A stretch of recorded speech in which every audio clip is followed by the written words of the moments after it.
जोड़े थी जो भाग गए थे अपने घर से और 3 महीने बाहर रहे, लेकिन जब लौटे तो परिवार वालों की नाराजगी की वजह से केस किया गया लड़के पे और 14 महीने लड़का जेल में रहा। लेकिन अब लड़के और लड़की की मंदिर के बजाय जेल के सलाखों के बाहर उनकी शादी हुई है और अब वो दोनों जीवन साथी बन गए हैं।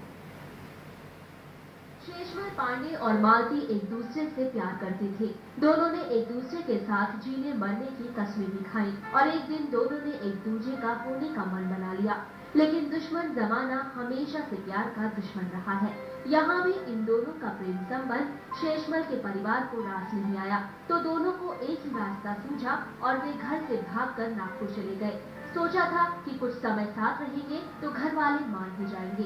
कुछ वक्त बाद वो वापस अपने गांव गिरसुल देवभोग लौट आए, लेकिन शेषमल के परिवार को ये रिश्ता फूटी आंख भी नहीं भा रहा था।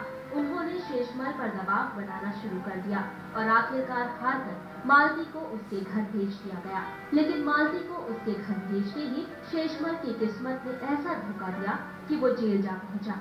जी हाँ, युवती के परिवार ने 10 जून 2008 को शेषमल के खिलाफ थाने में रिपोर्ट दर्ज करवा दी और पुलिस ने भी कार्रवाई करते हुए शेषमल को गिरफ्तार कर लिया।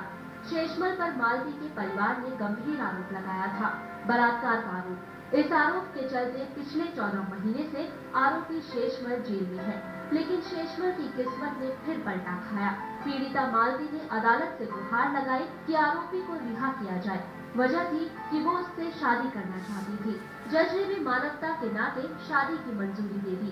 कैदी को जेल से बाहर नहीं लाया जा सकता था, इसीलिए जेल में ही दोनों की शादी करवा दी गई। इस अनोखी शादी के गवाह बने जेल के सभी कैदी और पहरेदार। उम्मीद है कि शेषमल अब और अपनी पारिवारिक जिंदगी हंसी खुशी से जी पाएगा। Bureau report, focus TV. और फोकस स्पेशल में हमारे साथ चर्चा के लिए है सुप्रीम कोर्ट की वकील अपर्णा भारद्वाज और समाज सेविका वंदना वत्स। वंदना जी, जिस तरीके से आपने देखा है कि जेल में अब इस प्रेमी जोड़े की शादी हो गई है, आपको क्या लगता है? 14 महीने जेल में रहा है लड़का, उसके बाद बलात्कार का इल्जाम लगाया था उसके परिवार वालों ने, लड़की के परिवार वालों ने। क्या ये शादी सफल हो सकती है आगे? सारे केसेस में ऐसा होता है जब लड़के लड़की भाग के मैरिज करते हैं तो मेनली जब लड़की घर लौट कर आती है, कहीं पाए जाते हैं, तो हमेशा ये इल्जाम लगता है कि लड़की को लड़का भगा के ले गया और लड़की के ऊपर लड़की बलात्कार का केस डाल देती है।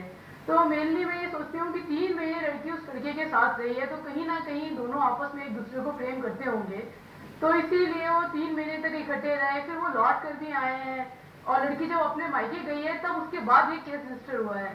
और जहाँ तक ये जेल में उन लोगों की शादी हुई है, मेरे को लगता है ये कोई लड़के को प्रेशर या दबाव से नहीं, घर वालों को समझाया गया होगा और किसी सूझबूझ से ये आगे शादी को संपन्न कराया गया। लेकिन वंदना जी, एक और सवाल ये है कि जब लड़की वाले ने बलात्कार का आरोप लगाया, लड़के के परिवार वाले तैयार नहीं थे लड़की को अपनाने के लिए, उस वक्त लड़का चुप क्यों था? अब 14 महीने बीत गए हैं, इस 14 महीने जो पीछे गुजर गए उस लड़की के लिए काफी पीड़ा वाले होंगे।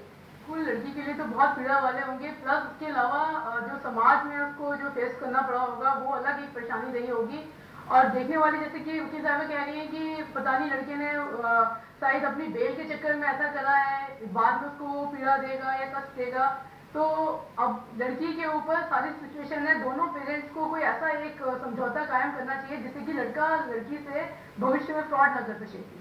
जी अपर्णा जी, आपसे एक छोटा सा सवाल जानना चाहेंगे। समय की कमी है, अब जब ये शादी हो गई है, न्यायाधीश ने सारे दस्तावेज भी देख लिए हैं, क्या लगता है आगे सब कुछ सुधर जाएगा, बदल जाएगा उन दोनों की जिंदगी? देखिए, सामाजिक रूप से हम निश्चित रूप से यही चाहेंगे कि ठीक है, अब जो भी कुछ बीत गया वो पास्ट था और अब जो है हम यही शुभकामनाएं देंगे कि भाई वो दोनों साथ रह के एक दूसरे के लिए कमिट करें कि एक रिश्ते में जिस तरह हम बने हैं, लेकिन कानूनी तौर पे, वही बात मैं आ रही थी, लेकिन कानूनी तौर पर अगर देखा जाए तो इस शादी का स्टेटस अपने आप में जिस तरह से परफॉर्म कराई गई है, लेकिन सेलिब्रेशन क्योंकि हो गया है, चाहे वो जेल परिसर में हुआ है, कोर्ट की डायरेक्शन में सेलिब्रेशन, वो लीगली एक वैलिड मैरिज है। लेकिन इस वैलिड मैरिज का जो अल्टीमेट है वो क्या होगा और क्या ये जो है ना भविष्य में रूप धारण करेगी, ये हम निश्चित रूप से इनको। जी अपर्णा जी, आपका बहुत बहुत शुक्रिया और वंदना जी आपका भी बहुत बहुत शुक्रिया। तो ये था आज का फोकस स्पेशल, जेल में शहनाई।